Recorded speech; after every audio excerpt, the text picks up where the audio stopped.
Konnichiwa, essay. What's going on? I want to say a few things about meditation to start. Specifically, staying in the present moment and its correlation to modern forms of meditation, most of which or all of which I've found to be useless to me. I'll give you a quick rundown of my experience. When I was a very young man, my early 20s, maybe 19, I came across D.T. Suzuki's Essays on Zen Buddhism, volume whatever. Was instantly intrigued, enamored, seduced, enthralled, um, stupefied, flabbergasted by this very strange world called Eastern philosophy, in particular Zen Buddhism. So I did like what everybody else does. I tried to meditate. So I sat in the cross-legged position, and you know what? I could never quite get these damn feet in the right place. I could never get my back straight and all that stuff. And I'd finally get in that position. I think, good God, I gotta hold this for how long? To do what? So my knees are screaming.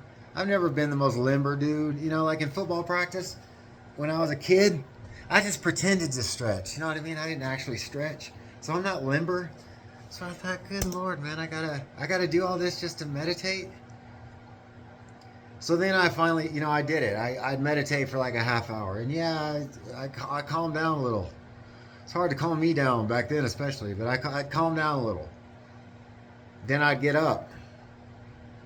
Now what? Now I got a brain going crazy again all fucking day. Okay? I meditated for a half hour, and yeah, I had a good feeling, and now I'm standing up, and now I gotta go do this again. I gotta do this again.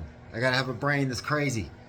And they tell you, oh, just sit there and do that for just a drop can eventually wear down a stone. Just do that for fucking 10 years, 11, 12 years.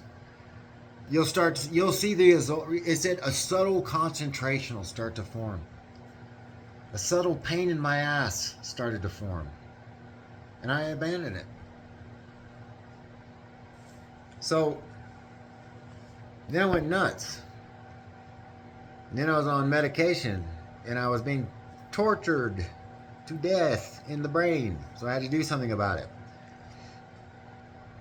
I had a buddy up in Portland named Lam, a Vietnamese guy by way of Argentina, who was his own meditation master.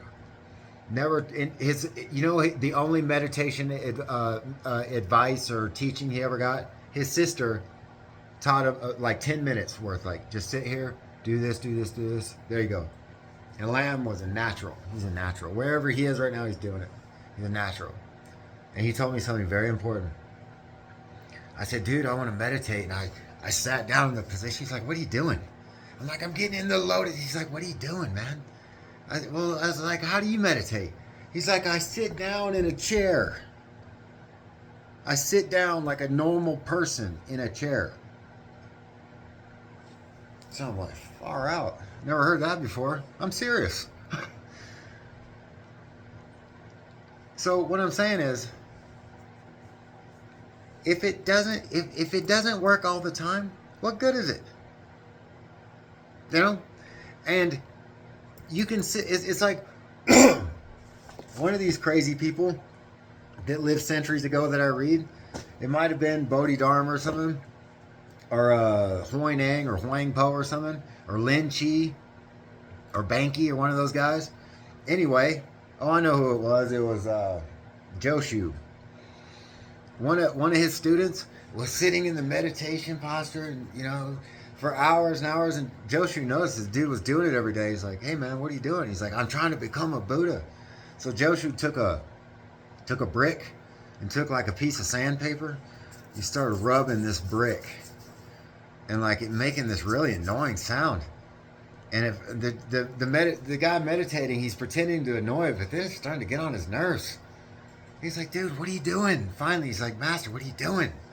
He's like, I'm trying to polish this brick into a mirror. And the student's like, you can't do that. He's like, in the same manner, you can't become a Buddha sitting on your ass, staring at the tip of your nose as if the county fair was going on the tip of your nose. Okay?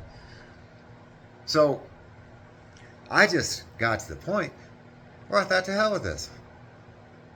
So, if I untethered myself from the seated position, okay, meditation is something that should be done all the time. Okay? Now, I tell you this.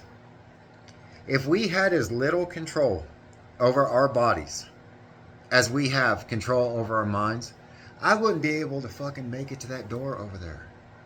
Okay? I wouldn't be able to lift this cup of coffee to my ugly mug. Excuse the pun. That's a fact. And yet all these people you see going around, none of them, almost none of them, are consciously imposing an order on their minds. I have a physical order on my body. Okay, when I walk around, I don't stumble around all over the place and knock shit over. But dude, if you could get inside people's heads, I remember what my head was like before I started doing all this shit. It was a mess. I'm serious, man. It was a big mess. So, I know that I have never met somebody that did this, that when I got to know them, that weren't they were just trouble just like everybody else, a mess all over the place, okay? And let me say, man, like, they'll say, oh yeah, man, I blissed out. I went to that special place and I blissed out. Like, really? Yeah, man, okay. How long did it last? Dude, I was in it for 4 or 5 minutes. 6 minutes. Oh, either that or I saw a vision of the Bodhisattva. I saw the Bodhisattva. Okay. And yet, 2 days after seeing the Bodhisattva, you're sitting on your ass, you're on your 9th beer, you're making an ass out of yourself, and you're still the same jerk you were before you saw the Bodhisattva. Okay? These Sedona gurus over on the other side of Mingus Mountain where I am, they're over there somewhere 60 miles or whatever. They'll tell you, hey man, I'll take all your... Remember that line from Dewey Cox, Walk Hard? When he asked what cocaine is? What is it, cocaine? He's like, it takes all your bad feelings and turns them into good feelings. It's a nightmare.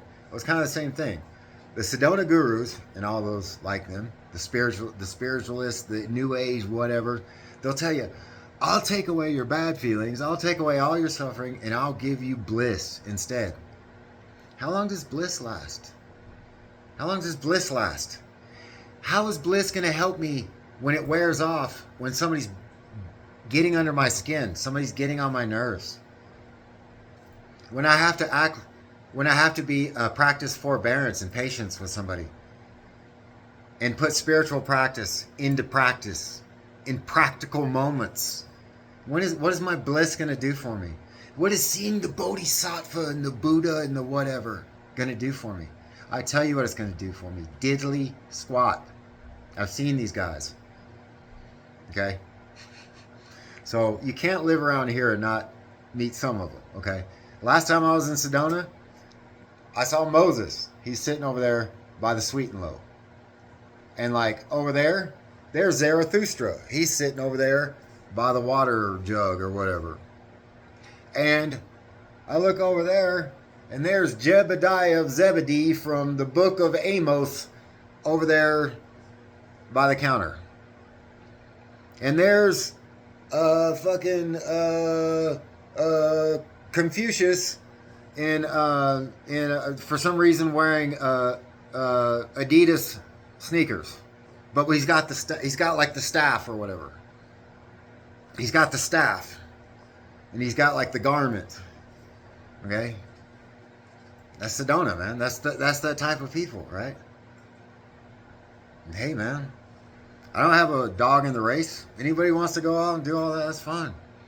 But when it comes down to brass tacks, when it comes down to brass tacks,